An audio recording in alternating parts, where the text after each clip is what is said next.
როგორი ქმნება დღეისათვის ინტერნეტ ქსელში გავრცელებული პოპულარული ბლოგები. ამასთან დაკავშირებით ახალციხის ახალგაზრდულ ცენტრში შეხვედრა გაიმართა. ორგანიზაცია ჯიპა სტუდენტებმა ახალგაზრდა მსმენელებს საკუთარი ბლოგები გააცნეს და მათი შექმნის ძირითად გზებზე ესაუბრნენ.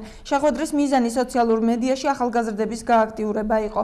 გარდა ამისა, მსმენელები ბლოგერებისათვის გამოცხადებულ არაერთ კონკურსს გაეცვნენ, სადაც მონაწილეობის მიღება იმ მოსწავლეებს შეეძლებათ, რომლებსაც სურთ აქტიური ბლოგერები გახდნენ. კონკურსის მონაწილეები სხვადასხვა წამახალისებელი პრიზებით დასაჩუქრდებიან. პირველი ადგილის მფლობელი კი ფულად ჯილდოს მიიღებს.